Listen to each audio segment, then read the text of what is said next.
All right, folks, I just have a couple of things again for you before we get started.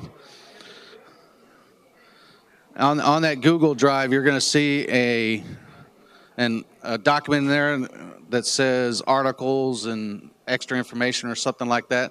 And this is that document. Let me scroll this here so you can see this. We've got some articles in there. One of the things, and this is Lisa Parson, I introduced her earlier. One of the good things that you want to use, especially in Blackboard, if you're a Blackboard institution, is use master courses and template courses. So if you make those accessible, then when your faculty copies those over in their live courses, that it's already accessible. You don't have to do anything. The problem we run into is in Blackboard is they'll copy from course to course to course to course to course, and they have all these layers, and they're adding information, and we're not sure if it's accessible or not. Using those master template courses kind of alleviates some of that problem. If you make one course accessible, then when you copy it all out there for your adjuncts, it's already ready to go. So this article for her, so get in there and read that.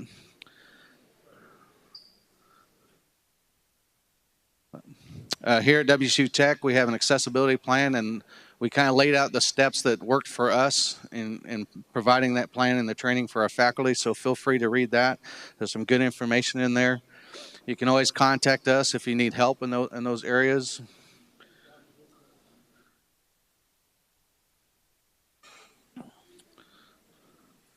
There's some accessibility apps that we have been asking around. This Ava is a really good app for if you're in a meeting, everybody in the room can have their phone open, and the individual that is deaf can see everybody that's talking and what they're saying live right on their phone, so they get the whole conversation. There's a lot of them will read lips. It's hard to read four people's lips when they're talking at the same time. So this app is helpful for that, and it's free up to a point. This Office Lens, it reads whiteboards and chalkboards and all that kind of stuff, and it makes it into a format that they can see. And this Seeing AI, it's a talking camera for the blind. It's another app that you can get out there and look at. So we encourage you to do that. This article here, Robert Beach actually turned me on to this, A Tale of Two Rooms, Understanding the Screen Reader. And this guy talks about the differences and what the experience might be like for somebody using a screen reader as opposed to somebody that doesn't. I contacted this guy named Ryan Jones. He allowed me to put this in there and use that article in our document here. So it's a good article. I encourage you to go in there and read that. And then the last article, some of you may know this lady, Kendra Barker. I think she's the C2C chairman. Is that right? Or the head of that? She wanted to be here but couldn't, so volunteered to do an article on tips for making your product 508 compliant. So please get in there and read those articles. The other document in there was just the bio information. And oops, here, didn't mean to do that. The more information about your presenters. So if you need to contact them, many of them have business cards down here in the front if you need to get that information. So I just want to pass it on. Please go over there on the Google Drive and look up that information and use that. Now it's our next presenter, Eddie Andreo, I say that right? Is from Cali College. He's stepped in at the last minute for one of his colleagues that had a family emergency, so he crash coursed this week and has done a fantastic job. He's worked with Don Monroe down here, our Microsoft specialist, and has really put together a good presentation. So please give him a round of applause for stepping in and doing this for us. Thank you. Good morning. Can you hear me okay? Okay, perfect. First, thanks, Cliff, for having me. Number two, Dawn is seriously a lifesaver. So thank you for all your help this week. It's been amazing. So I'm going to talk about accessibility in PowerPoint.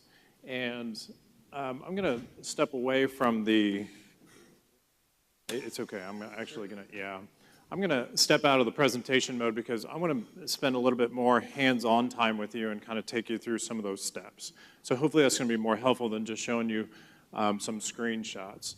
So I do know that I'm not presenting, so don't hold that against me. And please don't pay any attention to any of the notes that are listed because they might be a little cryptic to some people. So we're talking about accessibility, and first off, why? What's the why? Why are we doing this? Essentially because PowerPoints can be messy, right? There's a ton of graphics, there's a ton of information, and once you start adding and combining all that content into a presentation, it gets to be overwhelming, I mean, especially somebody who is blind or may potentially have low vision. So you need to really try and understand them, and you need to try and create your slides with accessibility in mind. You'll notice up here, keep images to minimum, reduce the fluff. I'm quoting Cliff here because he told me, tell them, reduce the fluff, okay? So we want to really minimize all that fluff. Now, there's ways to make PowerPoints pretty, but still get your point across. What I'm finding, there will be a little bit of duplication because a lot of the things that you're doing in Word that we just talked about shortly, you're going to see a lot of those features again in PowerPoint. But the other thing is that you must remember is accessibility isn't just for people who have low vision or blind. It's really for everyone. So keep that in mind. This does help those. I'm a very visual learner. So I like closed captioning. Why? Because I can watch videos and I can still comprehend and watch the captioning at the same time. So I feel like I get more out of it. So remember, we're doing this for everyone. So I want to jump in and show you very quickly how to find that accessibility checker. Because the first thing you want to do, because I'm sure we all have PowerPoints, and we want to check their accessibility. We use a product called Ally, which is extremely helpful, but when you're outside of Blackboard, you really want to spend some time looking at PowerPoint from an accessibility standpoint. So how do we get there? Quite simply, there's about 3 ways. I'm going to do the old-fashioned, easy, cheat way by going to the what do you want to do and search accessibility. So I'm going to look for my accessibility checker, which you'll see it brings it up right here at the top. So you can click on that. It'll take you to the accessibility checker and open it up right here on the right-hand side. You can also open the accessibility checker by going to File, and then coming down to Inspect Presentation. If you click on that, here's your accessibility checker as well. So if you click on that, it will open up your accessibility checker once again. Finally, under Home, under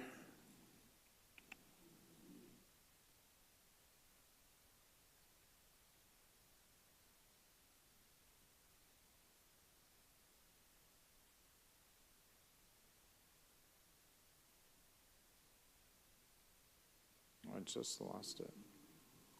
Sorry. It's under Review, right?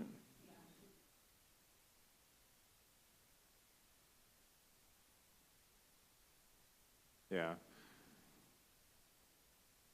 Oh, I know why. I'm like, oh, where is it?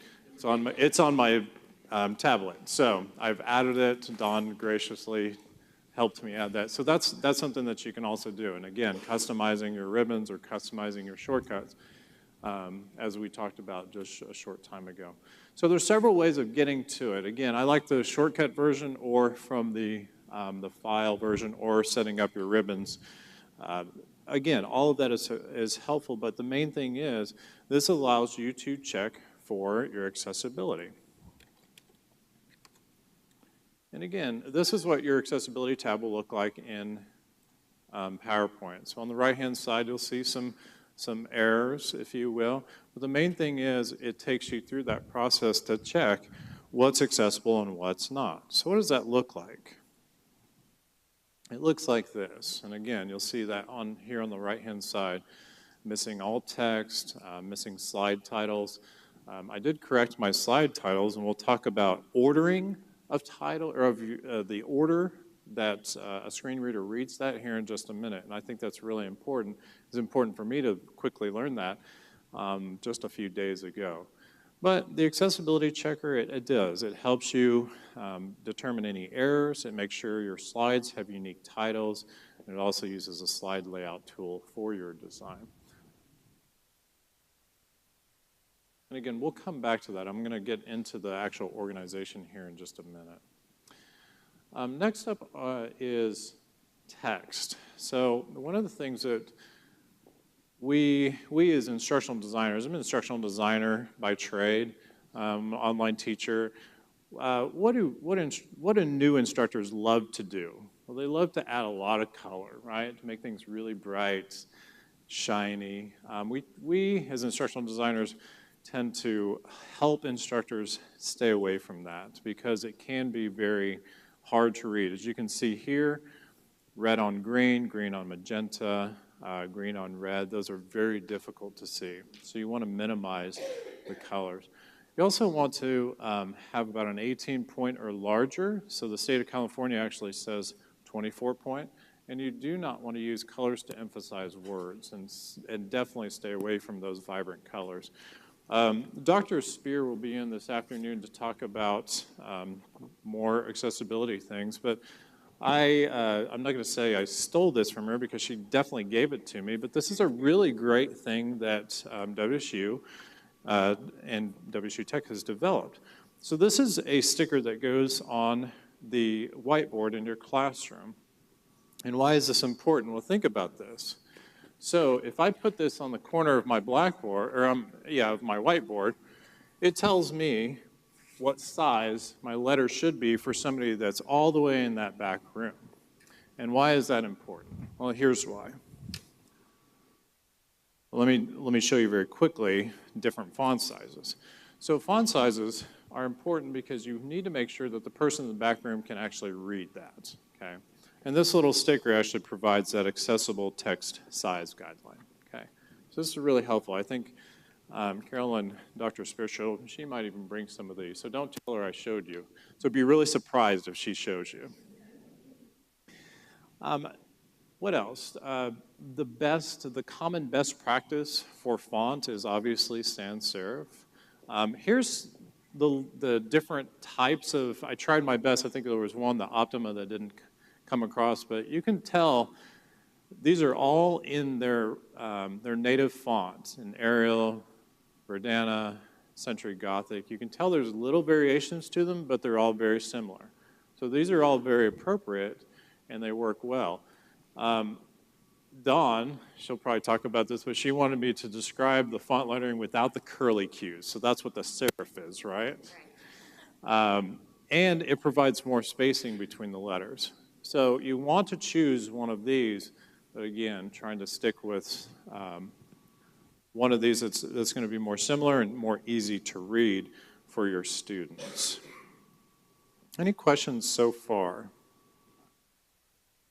All right. One thing that I do want to show you is, I'm not going to start this just yet. Toggle the mask on and off. That's loud.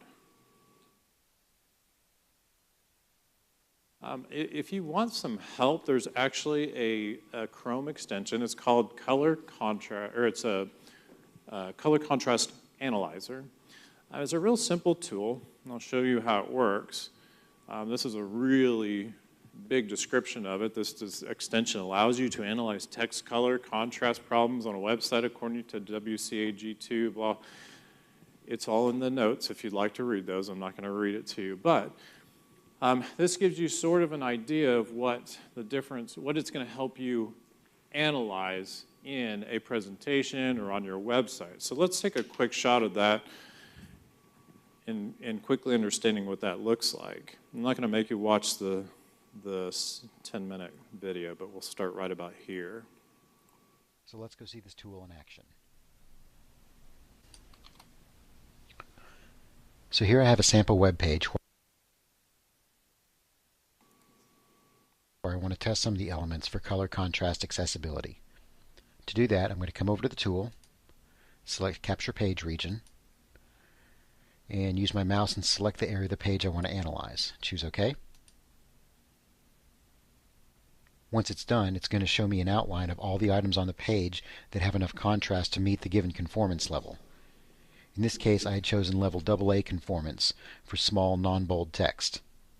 And you can see the menus on this page cannot be seen through the mask.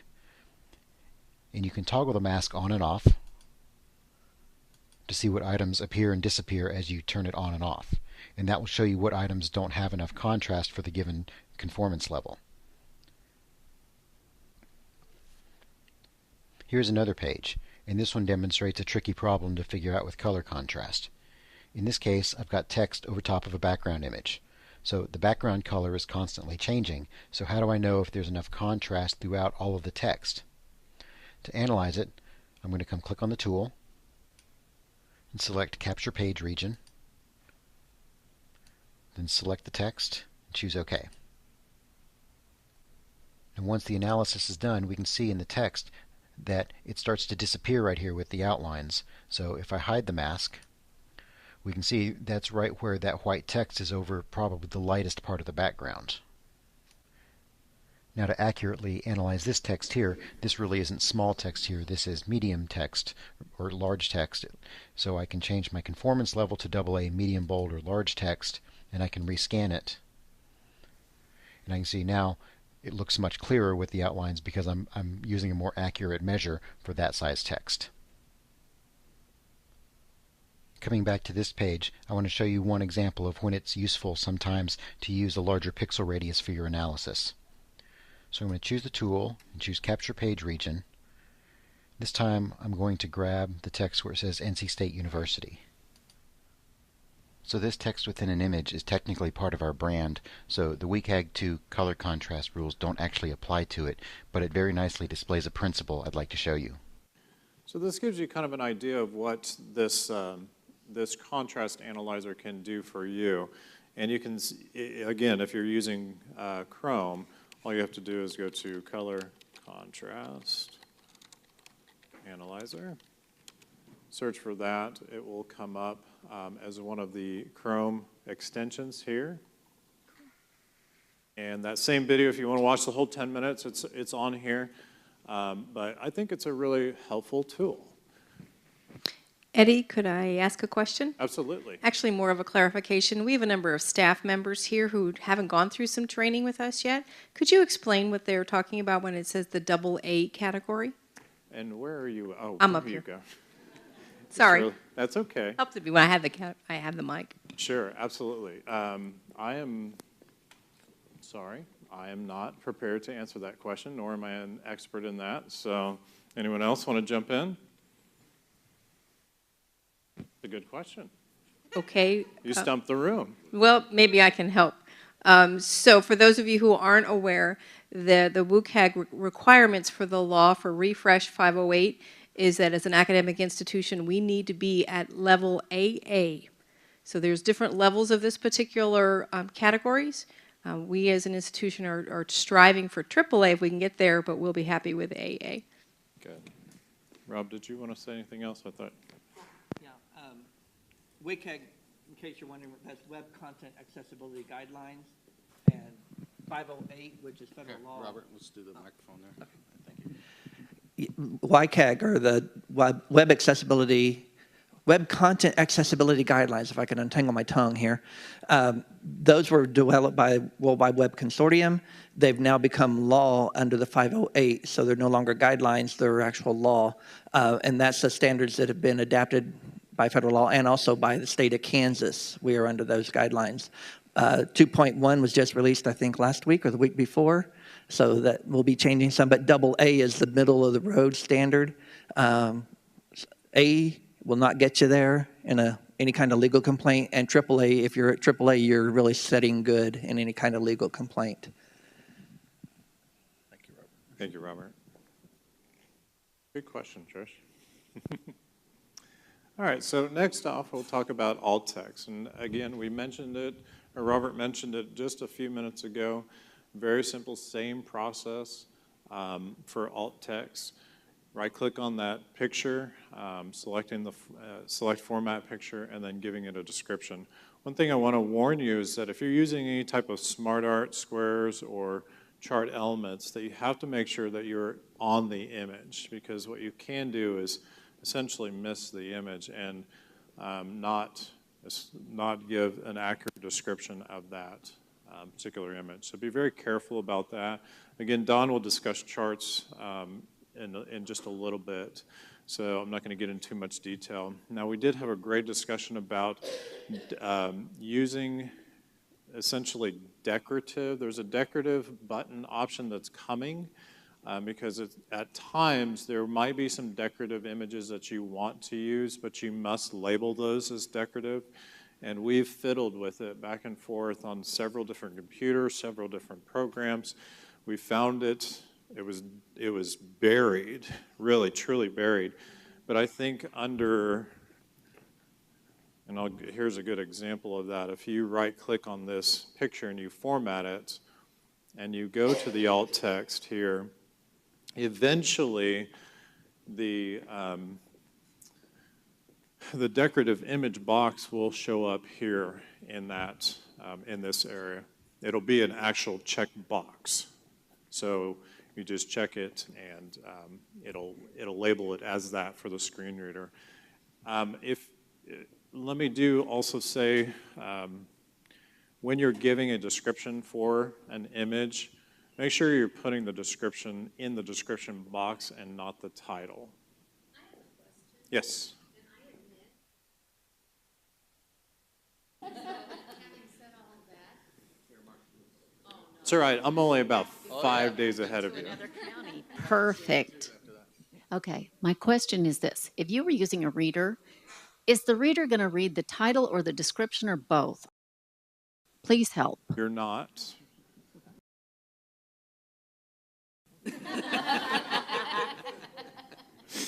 Absolutely. So let me show you where that comes into play, because that's a really great question. Let's see here.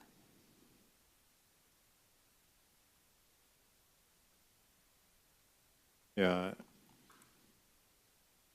No, I think it was in the layout, in the readability. No, layout. Well, here, let me just show you how it is. So, that's all right. So from the home screen, there's an option right over here on the right-hand side called Arrange. If you go to Select Pane, this is your reading. This is how a screen reader reads each section. So for example, for this slide, my title slide is alt text. And if you'll notice, it's on the bottom, and we had, again, another long conversation about this, and I started moving everything to the top because Cliff, I'm blaming it on Cliff, told me, better make sure that order is right. Well, come to find out, after a lot of research, we found that the screen reader reads from the bottom to top. So if you look, alt text will be the first thing that's read. Second, content placeholder number 4, which I probably should have done a better job of describing that is this placeholder here with all my text. And then the last one is my picture, okay? And it moves. So from a screen reader perspective, it goes from title, text, to image. And that's the order that comes in play here, okay? The question was, what does it read? Does it read the title for the alternate text? Yes. Or the description? It's Robert. You're talking to Here you go. Let me get your microphone, please. Oh, I'm sorry, and that's a, You're thinking title of the slide. I'm the quality assurance. she's asking for you're asking what it actually reads. Oh. Yeah. I'll give you an easy button. Ignore the title because it's going away. The title piece in the alt text word, again, Microsoft's the only one who uses it. Nobody else did, and it's pointless. So there will no longer be a title field in the alt text box. You'll just have the description field. Yeah, because it only reads the description. Absolutely. Some of them actually do read the title. NVDA reads the title. It's not consistent. Gotcha. I don't know if you're going to talk about Blackboard Ally at all, but we did notice, anybody familiar with Blackboard Ally? Okay, it's a product put out by Blackboard that checks all the uploaded content in Blackboard for accessibility. What we noticed was it'll flag image as not alt tagged if you don't have the title and the description in there. So if you see that error in there and you know you've alt tagged it and put a description in there, at least you should be good. But if both aren't there, it does flag that as not accessible. And I suspect as soon as they take that title out, as Robert had mentioned, they're correct. Do you know when they're taking that out, Robert? It's supposed to be the next version of Office. Okay. Okay.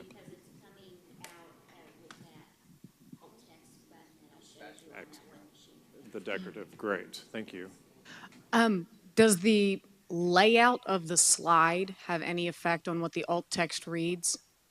Some of the slides are a lot more decorative and some are more simple. You have your branding at the bottom. Will the excuse me, not the alt text, will the screen reader pick up on that, or? No, from my perspective, it just reads as you've placed it in this order, that selection. So you can use a more decorative slide layout? You can. And the screen reader will not get hung up on that? No, because if you use a decorative slide, it's going to follow that order that it originally creates it in, and then you can move these around if you need to. Don, correct me if I'm wrong, but as you input items on the slide, is that the reading order that it uses? If you continue to add things on the slide, they get added into the reading order. So if you add a subtitle later under the title and you want that to come second, you have to manually go in and make sure that you are placing it just in this case above the title. It's reading in layers from the bottom up. So titles at the bottom, moving up in that list. But within the actual PowerPoint itself, if you choose just a new blank slide, there's the templates and Correct. there's the templates and the layouts of the slides that Right. you can select. You can have sort of the beach looking or the branded or however it is. Does that? no, any of the background. It's an embedded situation that's not going to, the screen reader's not going to encounter the design of the slide. No. I'd be careful about picking templates outside of the normal, sometimes you go grab one that's just kind of cool and fun. Right. I would look at the order of it, just to double check. Okay. Yeah, and one of the things we're going to talk about is making sure that you're not creating templates. Try and make sure that you're using the templates that are built in there, because those we know work. And as you start messing with and creating your own templates, that's when you start running into problems. Yeah. So somebody else over there. Can you create a new slide here and try to insert what she was trying to explain so that we can visually see that? Sure. See if I can. So you're talking about for the order, to be able to see the order? Sure. New slide.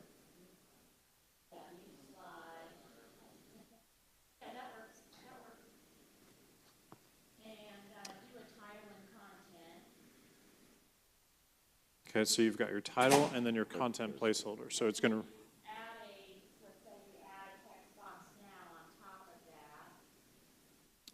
So insert text box down there. oh, so add another, or you're talking about adding, We're really putting you on the spot there, Eddie. Thanks a lot. Add that text box and then draw it and see what it does.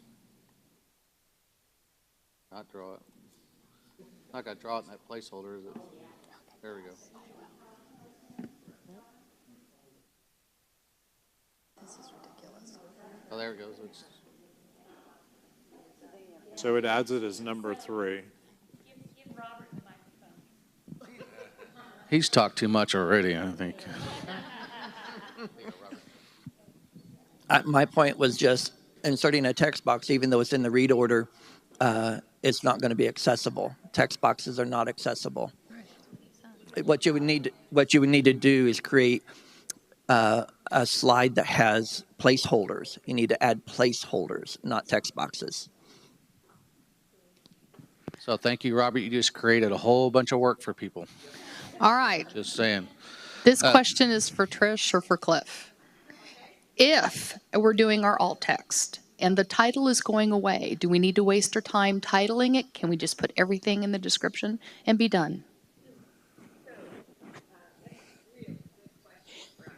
So much for putting us on the spot there. As you know, we are implementing Blackboard Ally in the fall. We will be looking to see how we're doing. As I told the young lady back there in the corner, we are looking for improvement, not perfection. So go right ahead and skip the title, and when they get rid of it, we'll be at perfection, right? If you look at our accessibility plan, we're not even touching PowerPoint till next spring. So I'm sure that the training is going to change from between now and then. So even though you've come to the summer camp today, you might want to still attend those sessions that we have throughout the year, so that if there's any updates, like those changes like Robert talked about, we'll have those and the most up-to-date training up to that time. So I encourage you to continue to come to those training.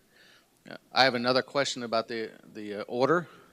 So if you hide something in the order, does the screen reader just skip it? Right here, what You know he's what I talking mean? about, see the When I you up arrange here? it? Title, if you hide the title, In the reading order. still reads it. Does it still read it, Robert? But it will not display on the slide itself. Does it just hide it all together, maybe? Correct, Ron? I honestly don't know, but my guess would be the screen reader does not read it. Yeah, I think it just hides it, but I don't know for sure. That's why I asked the question. So that's something we can look into. Yeah, thank you. Is placeholder an alternative form of the text box? Yeah, because I don't see anywhere to insert a placeholder. Okay, so that is done on your layouts. You can create customized layouts in the slide master where you can set up with your own custom layouts. It is, but add all the placeholders you the want. reader doesn't read it. Ridiculous. Yeah, I agree. say the formats, the text box won't go with it. I know, but that seems a bit ridiculous and a lot of work instead of just slapping in a text box. I think we should blame Microsoft. I think Yeah, yeah. Why did they even allow text? Yeah, yeah. If it, and I really wish they had an accessibility version of PowerPoint. So when you created it, it was all accessible. That would be nice. I don't know if they do that or not. That's all right. So there's obviously a lot of discussion, maybe even a little bit of confusion. The main thing is we need to take a step back. You know, we've been creating documents and presentations for so long without accessibility in mind. So now we have to take that step back, starting with accessibility in mind, before we ever start creating those documents or presentations. Alt text for animated GIFs, same thing. It's really no different. You should really follow that same process, right-clicking on the picture, selecting to format that picture, and then giving it a description, again, in the description box. Tables, avoid merging tables and splitting. We again, had another long discussion about that because it really affects a screen reader and how it's read. So avoid blank rows or cells. Establish a table header row. Don't use any tables to set up a page layout. Don't use draw table options. Keep tables simple for screen readers. And here's, so let's look at establishing a table header row. So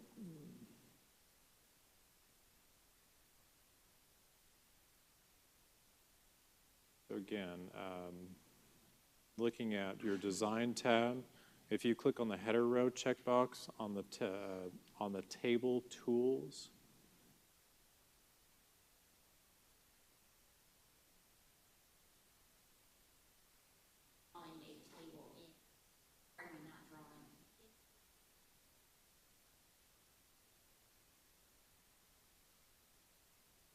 okay. Yes, so, and then click on the design tab, yeah. Again,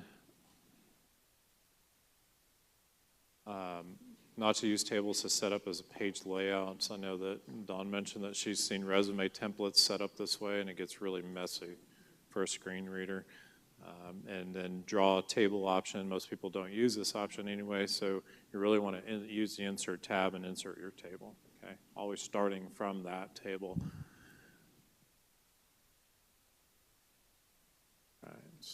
The layout, we talked a little bit about the layout tool, but again, make sure you use templates. Don't create your own. Be really careful. I guess if you do, just be very careful because of all the setups and the layouts. Readability, we talked about this just a little bit earlier on. When you're using PowerPoint, make sure that your text is large enough for people in the back room. One of the key things to remember, if you're in, this is a little bit different, this room, but in most classrooms, your 2x2 or 2x4 ceiling tiles, that gives you an idea of how far or how large that room is. And again, the recommendation is 20 foot, in a 20-foot room, your letters should be about 2 inches and add 1 inch for every 10 feet, okay? So keep that in mind. Reading order, going back to the reading order again, if you can see that, you can find that here under Home and Arrange. And down at the bottom where it says Select Pane, that'll open up this selection, and that's how you can adjust your reading order. So make sure you're very aware of how the screen reader is reading that content and what order it's reading it in. Maybe you want that image to come up before the text, or you want your text to describe it before you get to your image. So make sure that order is correct. And I have a note here, oops, excuse me. I have a note here that the eyeball, so right over here, this little eyeball, if you have an image you don't need to be displayed, you can actually click on that eyeball and it will actually hide that image. So for example, this picture, it will hide that. Don, give me a good example. Now to clarify the, like it hiding a screen title, and you may still want a title in there even if you don't want it to display. I'm not positive if the screen reader reads that hidden title or not, because they're thinking no, but you would still want it maybe for organizing, for searchability. If you're going to link from one slide to another, you'd want to see that title there.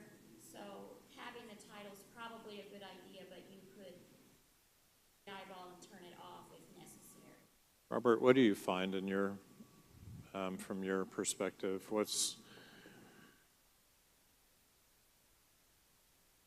Okay. I guess it's like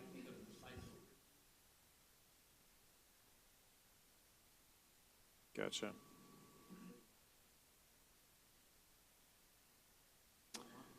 Yeah, I think that's probably maybe the best idea for the decorative images. That might be a good option. All right. So I wanted to give you a chance to actually see an example of an NVDA screen reader and that experience. Let's see.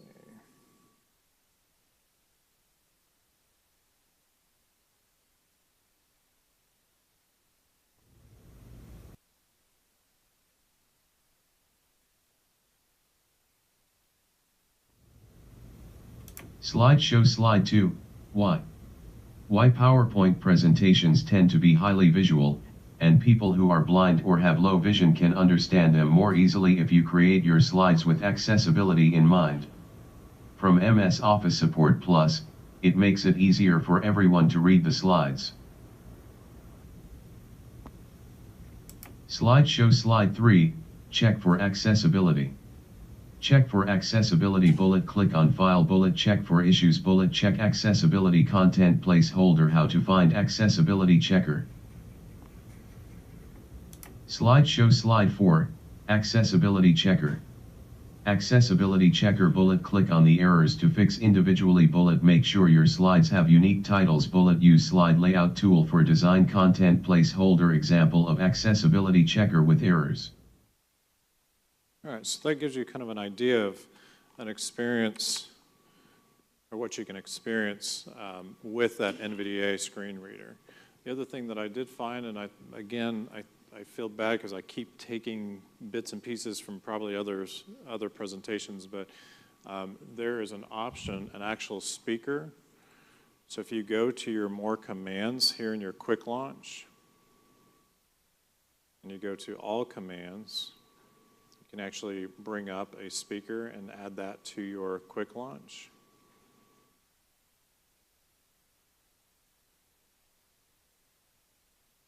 It's just titled Speak. If you add that to your quick launch, so if I have, for example, I can highlight this and click on Speak. Learner support, 7.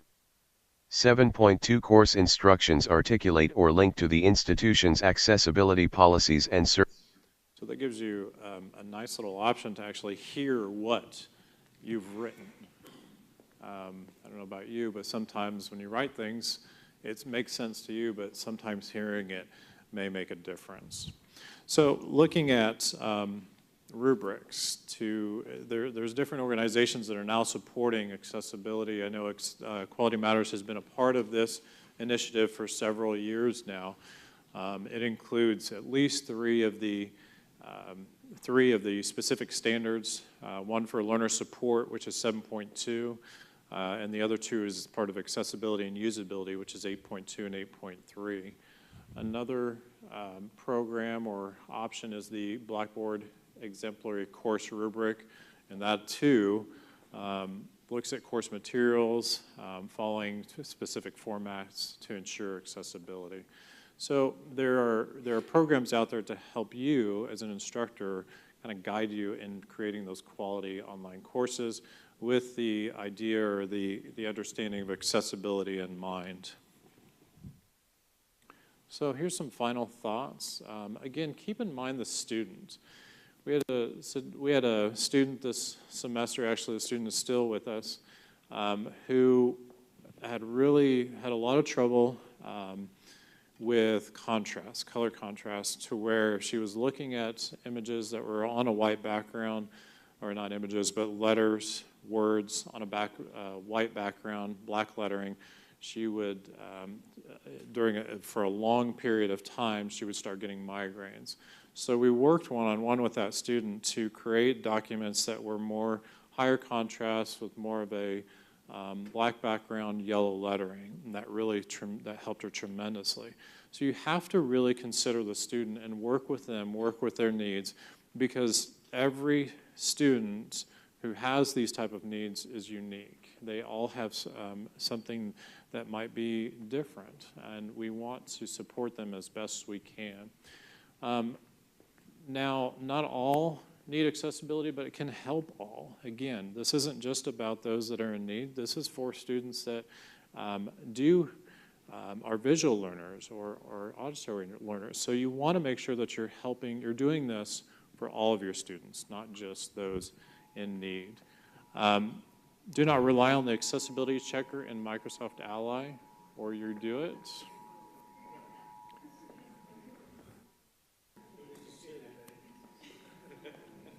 I'm here, so.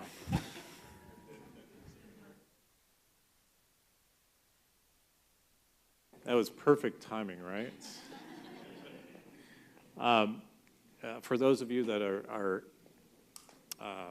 for those of you that teach on Blackboard, again, Ally is the accessibility checker. I know my institution implemented it earlier this year, and it's been a tremendous help for our instructors to very quickly see what documents need help, if you will, or need fixed. You do it as part of a product in Canvas, and just make sure that you're using the accessibility checker in Microsoft. If anything, click that button. It's there. Use it. It takes you through that process. It really walks you through that process. Again, readability and then clean backgrounds and contrast. Making things a little simple. I know we're not trying to get things so simple that you lose that effect, but we want to make sure that it's easy for students of all types.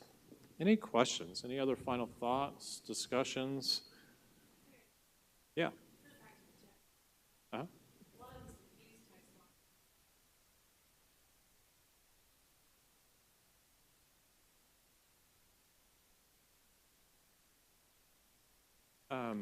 So, I'm sorry, I didn't hear you very well. Say we've already used a text box in one of our PowerPoints, not knowing that it would, be read. Yes. Will. So if we've already, I don't like that. If we've already used the text box, will the accessibility checker point that out to us so that we can know to change that to a placeholder? Yeah. I'm gonna test it. It Okay. should, but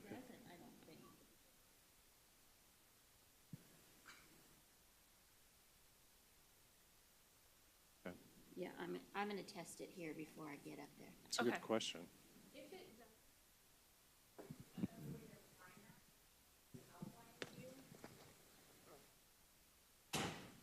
When you use outline view, anything that's not going to appear to a screen reader will not show in the text there in that outline view. So if you have anything in a text box, it will not be listed in outline view. So I don't know the answer to your question, but that's another way that you can check.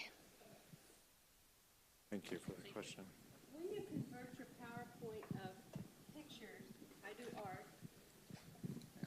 That way people. When you convert your PowerPoint of pictures, because I do art, and you've got a text box in there, and then you turn it into a PDF, does the text box just become a PDF so you can give it a description like you would a photograph In the PDF or in the PowerPoint? in the PowerPoint? I mean, those words there saying this is Picasso's, can you just put that in the description and that's covered because it's a PDF now? Right, because it converts so the text comes over with the, So it does allow you, yes, to put in alternate text on the text box itself. So you can just put a description in. That seems simple to me. I can understand that. You gotta have the mic, Marcia. Been through this before. No, I love you. You didn't sing last time. thanks for your help, Robert. You wouldn't want me to. Okay, when you had your PowerPoint up there, didn't you have a text box and then you clicked on something and had it do the auditory? Had it read? I highlighted, Yes, and built it into your PowerPoint? no, I wanted to show, so I brought in this speak button right here. So up top, this is the speak button. So I can select an area that I want it to speak. Now, I don't know if I can select the whole slide, but maybe. So if I just click on that. Right-click on Picture. Select Format Picture. Give a description that would be understood with. So it starts reading what I have selected. Say that again. Right. That's part of the layout. Yeah. So maybe that would be a great thing to test is grab that speak extension and try and highlight that text box to see if it will read it or not. Good questions. Yes, ma'am. I'm pretty fast. Will the screen readers read the notes that the creator of the PowerPoint has if they are accessible to the people reading the PowerPoint? Yeah, good question, Robert. I keep going back to you. I think that would need to be in. Yeah, so are we talking slideshow mode or are we talking about, here you go, Robert. Okay, If you you're not have- going to see them in slideshow mode, right? Because I've never dealt with notes. I've never created them myself. And I always go in slideshow mode, so I don't know if they would show or not. But in the actual editing, when you're creating the PowerPoint and you have that area down there where you can type in notes, you can type in there. But the last time I tried it, the screen readers at that time would not read back the information. And I think that was 2010 when they trashed that item. Screen readers couldn't read the notes back. 2013, they trashed the outline view. You can't read in the outline view now. So, Okay, but so This is the anything, most help. So I just highlighted some of my notes, and it does read it when I'm not in the presentation mode. So if I'm just looking at it here and I'm adjusting and I'm making, so if you wanted, I'm sorry, I'm just trying to think this out. So if you wanted a student to have the notes accessible to them, they would have to have that access, obviously, but then would there be a notation needed in the slide to then point them to the notes so that they would know not to use just the slideshow view? Does that make sense? I don't know if I'm articulating that.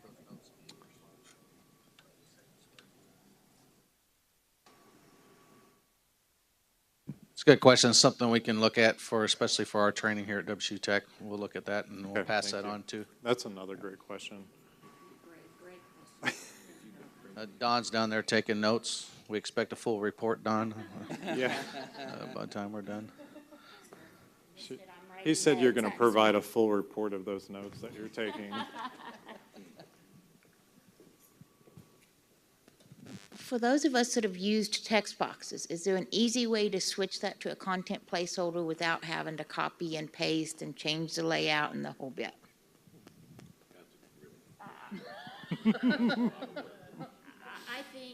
I think not immediately. I think perhaps what I would do if I had a lot with several additional text boxes on each, that I might go and create myself a brand new layout with several additional placeholders, and then I can go to that slide and change the layout, but then I'd have to move those items into those placeholders. It's work. I don't see an easy way right now. So just a Carolyn will be here this afternoon, but one of the things that she has impressed upon us as we've learned from her is that it is easier in this process to start new than to adjust what you already have. And that is a lot of work, which is why I tell folks in my institution, we're looking for improvement, not perfection. This is definitely going to be a long road for every institution. Good job on WSU for taking that step. I know several institutions are. I know Cali is. We're making a huge, we have a huge strategic initiative that will back this for probably the next 3 to 5 years. It's going to take some time, but your timeline's very aggressive, and I think you guys will do just fine. What I'm worried about is the institutions that aren't even thinking about it. So you guys are here. You're in the right place. You're doing exactly what you need to be doing and making those adjustments. So thank you very much. If you have any other questions, here's my email address. Shelby Huddleston was the original presenter, so you're more than welcome to reach out to him as well. He's probably a little bit more of an expert than I am, but thank you for having me today.